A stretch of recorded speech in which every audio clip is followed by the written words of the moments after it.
Gives me great pleasure to introduce a young lady, Karen Motika. Now, Karen Motika, CFRE, which hopefully she'll tell us about that, what it is later on. Karen is the Director of Development at the Shriners Springfield Hospital for Children.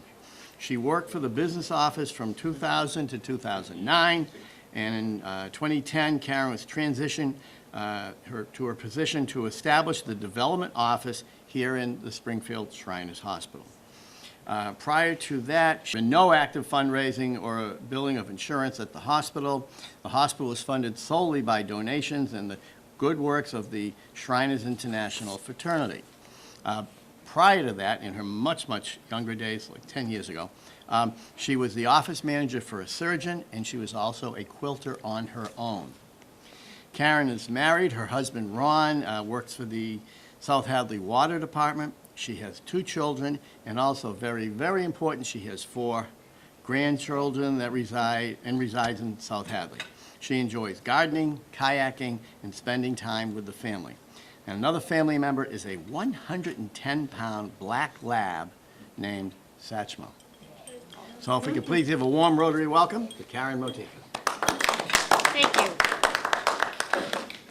So I'm the development officer at Shriners Hospital, but I say my job is really the storyteller, so I have the best job in the hospital because we have a great story to tell. CFRE is just certification for a fundraising executive. It's an international certification. So Springfield opened in 1925 on Carew Street, right where we are. We opened to treat kids with polio and TB and some orthopedics because that was the need at the time. Since then, polio is pretty much eradicated in the United States, not in the whole world, but as Rotarians know. So we've morphed to meet the needs of the community. So we see very routine to very rare orthopedics. We'll see conditions that you don't see at other places, but our guys are up on all that. A lot of kids with spina bifida or cerebral palsy, scoliosis, clubfoot, chest wall deformities, all other many types of orthopedics. We also do rheumatology. You'll hear more about that. Kids do get arthritis, cleft lip and palate, orthotics and prosthetics, urology. Sports medicine is brand new this year. There's so many kids getting hurt out on those sports fields, and then we have a full PT, OT line. And many of you do know that we're the philanthropic arm of the Shrine Fraternity, the guys that just did that great circus that you saw last week.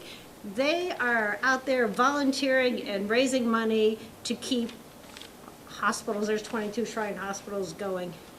Our hospital didn't start billing 6 years ago now that we started billing insurance and actively fundraising. Before that, it was the hard works of the Shriners, so kudos to our Shrine Fraternity. Our mission statement, I'll get through this quick, is to just provide the highest quality care to kids, state of the art, in a family, warm and comforting family-centered environment, to educate the next generation of healthcare professionals, and to conduct research and best practices, because we always want to be on the cutting edge of what's happening. And we do all this regardless of the patient's or family's ability to pay. So if they have insurance, absolutely, we bill it, but that doesn't determine any type of treatment that's done at the hospital. And if the insurance doesn't cover it, it doesn't matter. It's what the surgeons want, that's what they get. Our catchment area is all of New England and upstate New York. Last year we saw about just over 9,300 kids. A lot of these are pictures now. Since you're here, I'm bringing the hospital to you. So that's our inpatient unit. We're a licensed 40-bed unit. We have one wing shut down because the length of care has dropped, how long kids stay. When I started in 2000, probably through 2009, kids were staying 7 to 12 months at a time. And that's the Shriners Hospital everyone remembers. But now kids, what you treat and how you treat things has changed as much as kids don't want to be there. They want to be at home. So the average length of stay right now is 3.5 days. This little cutie pie has hip dysplasia. That's, you have a newborn baby and you take them to the pediatrician and they take their feet and they go like this. I call it the chicken wing thing because that's kind of what it looks like. but they're testing the hip joint, so she's an attraction to get her to hold her hip joint in place. Just some more patients. This little cutie over here with the cast on, Lainey, she has 2 casts. She has club feet, so they're holding her feet out like that.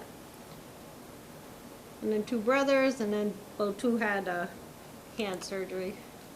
Inpatient Adrian, we have it's very bright and cheerful. We have child life staff that do a lot of fun things to keep the kids entertained. This kiddo there, he does have pins in his head, and he has sandbags with up to 60% of the weight. He's going to have a spine surgery, and what that's doing is stretching out the soft tissue in his back prior to surgery. So when the surgeon straightens his back, the soft tissue is ready to roll, and it's a very quick recovery, and they're discharged within a week. Not every child requires that, just certain kids, some severe scoliosis kids. We have 2 very large operating rooms and 1 smaller treatment room. A lot of the area physicians, we have over 100 physicians that rotate through us. Community physicians, they love our real estate because they're nice, great big ORs. And it's always the same team. Outpatient department, that's where we see most of the kids. They come through, they're run by specialty. It could be a limb deficiency clinic, it could be a cleft lip and palate clinic. So you see all the same kind of cases when the kids come in, depending on the provider that's doing the clinics. We have our child life staff that distract kids because not everything you do is wonderful and fun. That's Dr. D. He's putting a clubfoot, cast on a clubfoot baby down the bottom. He's our recently retired chief of staff, and some clowns. Where would we be without our clowns? We have a fabulous waiting room. Lots of generous donations from community organizations. That's one of those projectors that are up in the ceiling and they project on the floor, and the game changes every 2 minutes. You could be squishing mustard packets or popping balloons or playing hockey. And Dunkin' Donuts does, here's my plug, Dunkin' Donuts does a 1-day year fundraiser for us. They purchased that a couple years ago. It's coming up on May 24th. Buy a medium iced coffee for 99 cents. Only the mediums, and the hospital will get 50 cents from that. It brings almost $25,000 in 1 day, so it's a crazy event. Fracture care. We had did a self-assessment just about 2 years ago, and we invited a lot of the local pediatricians in and said, what are your needs?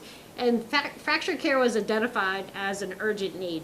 Kids break their arms on the sports field, go to the emergency room, which, by the way, we do not have an emergency room. So they go to Bay State or somewhere and get diagnosed, and they're told, follow up with an orthopedic surgeon. There's a couple-week wait to get into the local orthopedic surgeons. So we opened fracture care on September 1st.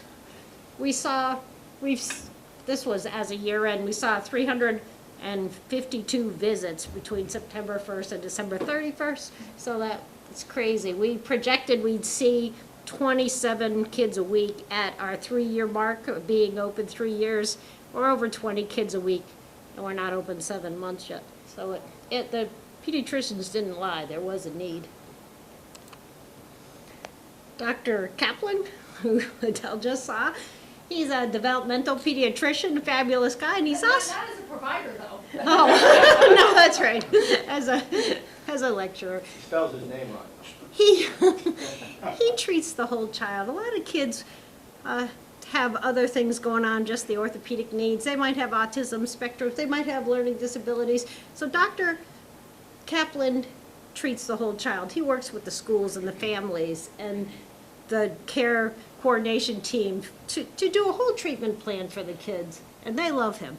And he's also, I just found out, an internationally known folk singer. So now that I know that, we're going to find some more outings for Dr. Kaplan. Last year we did a capital campaign, and we fundraised. In 9 months we raised $960,000 to bring in low-dose radiation X-ray equipment in. So the campaign's complete. It's Nobel Prize winning technology, uses 91% less radiation. The child can stand or sit in the unit. It's 2 cameras that go up and down, or rays or lasers or whatever they are. I am not the clinical person. I don't. It has 2D to 3D capability, and it's just state-of-the-art technology. Research is showing that kids that get repeated series of x-rays, which are spine kids and kids with some orthopedic deformities, later in life are coming down with breast cancer, prostate cancer, and other things, and it's from the radiation they're exposed to. So this is a win-win. It has been sitting on the loading dock in Cambridge waiting. We had to file for DPH, Department of Public Health, blessing of our construction plan. That came on Friday, so full speed ahead. We will have EOS in and running. Our target date is to open October 1st. And it also has the clarity of the picture for the physician. So you can see the x-ray on one side and EOS image on that side. So giving the doctors the best tool to do what they can do it's a home run. Here's Peyton. He's a crazy little cutie pie. This was a couple years ago, but you can see on the far x-ray picture how curved his spine. He was a severe spine curvature. Usually we don't do surgery on little kids for scoliosis. You wait until a child has reached their maximum growth, but Peyton was so curved, it was impacting his heart and his lungs. He stopped growing. He was about the size of a 4-year-old when he came to us. He walked around in the halo traction for 10 weeks in his little Spider-Man outfit. He'd roam the halls, and we called him the mayor of the hospital because everybody knew him. He'd roll into my office, and he'd shoot you with his Spider-Man web. You know, he's really cute. And then one day I watch him, he's swinging by his head. I'm like, Peyton, doesn't that hurt? And he goes, nope, and off he goes. So it looks terrible. The kids don't seem to mind it at all. You can see how straight on this last x-ray on the right, how straight his spine is. That's a grow rod, because Peyton's gonna grow, so it has little magnetic extenders that they can grow the rod as he grows. He's snapped his rod twice since then, so he is a true boy. And the average, when they do a scoliosis straightening, the average height gain, because kids get taller, they're taller when they're done, is about 2 and 2¼ inches. Peyton grew 5 1/4 inches. That's how curved his spine was. So, club feet.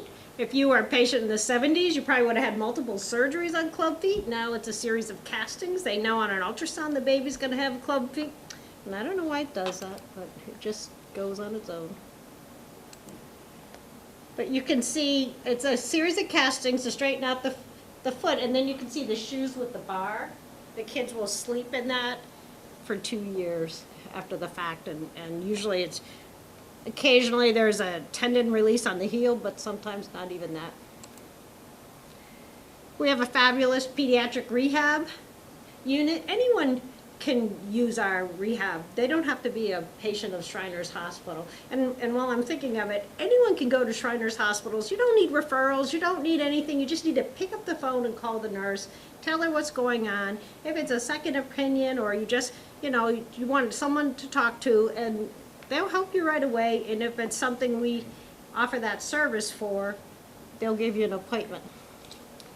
So back to pediatric rehab. This, on the far your left, is a anti-gravity treadmill. You put on fancy shorts, they zip into the top, that blue bar drops down, and then it goes up to about your waist, and then that fills with air. You can take 80% of the person's weight off their feet. They have since added a TV screen at the top so the child can see what their feet or legs are doing. So if you have a new prosthetic or orthotic, or if you had an accident and you're strengthening your limbs back, you can exercise independently and gradually add more and more weight as you get stronger and stronger. Tom Brady has 2 of those, 1 in each of his homes. Take the stress off his knees when he's jogging. There's Ming, he's from China, has a double, 2 new prosthetic legs, so he's practicing on the P-bars. And little Colton is a spinal bifida patient. The first day I met their family, I was just walking by and there's a little kid in a wheelchair, goes, hello. And so of course I stop and say hi. He has these big beautiful eyes. And his dad said to me, I had him at another hospital, and they said, pick his wheelchair, your son will never walk. And he goes, I'm so happy I came to Shriners Hospital. So there's Colton. He does use a walker, and he has some bracing on his legs, but he's out and about with the best of them. So yes, the kids do walk. And that's just another picture of it's our hallway upstairs, but really it's our physical therapy track. We're the hospital that tries not to look like a hospital. And 28 times around that track is a mile. And I put that picture in just so you can see her adaptive arm device. Successful grant writing. We have a rock climbing wall, so it's very much fun. Kids don't even know they're getting strong and they're having fun. A program that launched from our hospital and has gone, system-wide is the BFit Program, and it's slated for kids with cerebral palsy, and it's strength training using power, like take a ball and bounce it off a trampoline and catch it. The kids come for 12 weeks, twice a week after school, and they're having a blast. And the teachers are reporting the kids are learning better in school, they're more social. Parents are saying, I didn't know my kid could do that. So it's been a really win-win situation. They also do a bike camp once a week. Occupational therapy, most people know occupational therapy, but for a child, that's independence. You've given them skills to fly. And some more patients. Nisha was number 2 in high school tennis in for the state of Connecticut. She plays with her arm. Taylor's another cutie pie. Some more kids. Even little babies, if they're born without an upper arm, you have to give them something so they can strengthen and develop normally. Motion analysis. I'm skipping through kind of quick because I know we're tight on time. I do invite you to come to the hospital anytime. If you want to have a meeting over there where we can follow up with a tour, I'd be happy to host you. Cleft lip and palate, that's the #1 birth defect in the United States.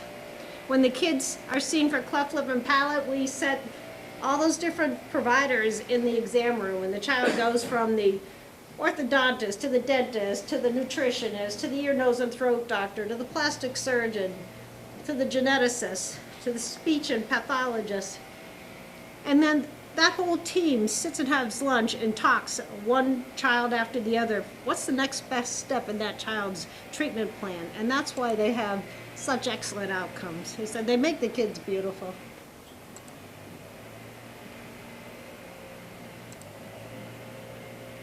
Just some activities, community activities. We could have the Rotary. We've had Springfield Rotary comes and answers our phone during the radiothon. We could invite your crew to come over and answer our phones. We've had a robust investment in staff.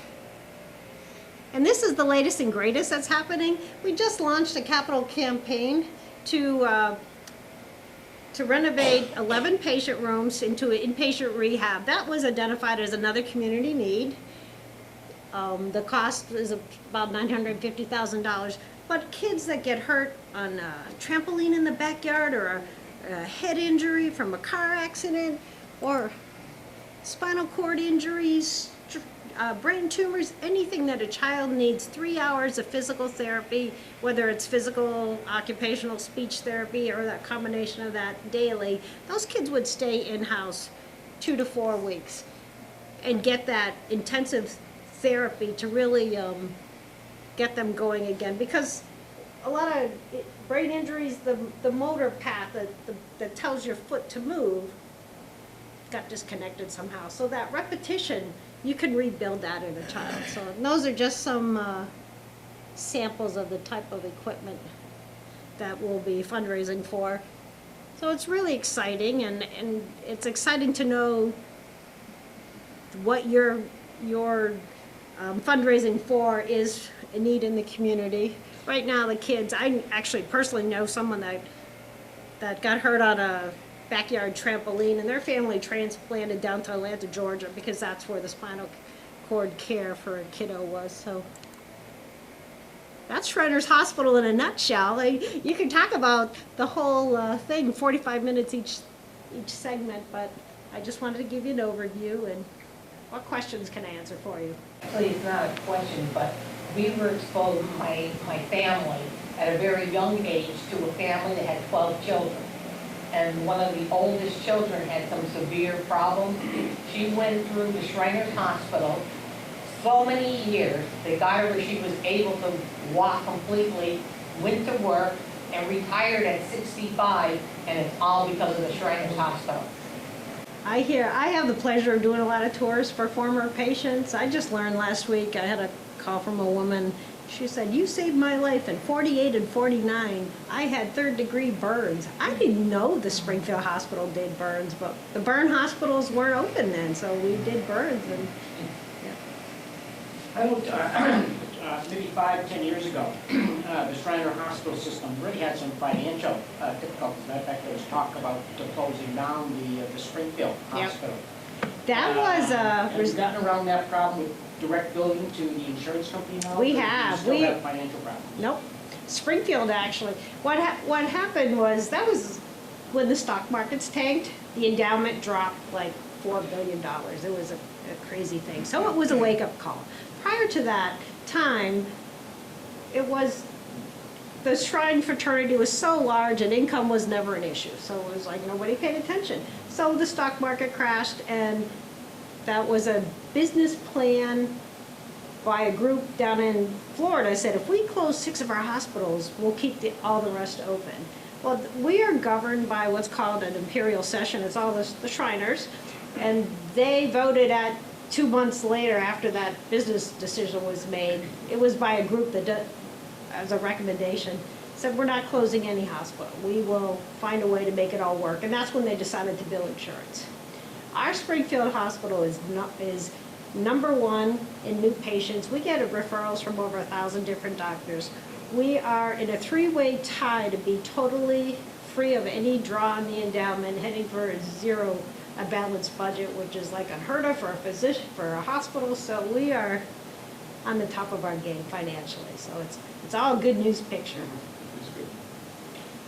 One of my sons used the Shriners Hospital when he was very young, and then he became a Shriner. Wow, So he paid back. that's awesome. But as I mentioned to you earlier about your television commercials this winter, and what's his name? Alex. The little spokesman?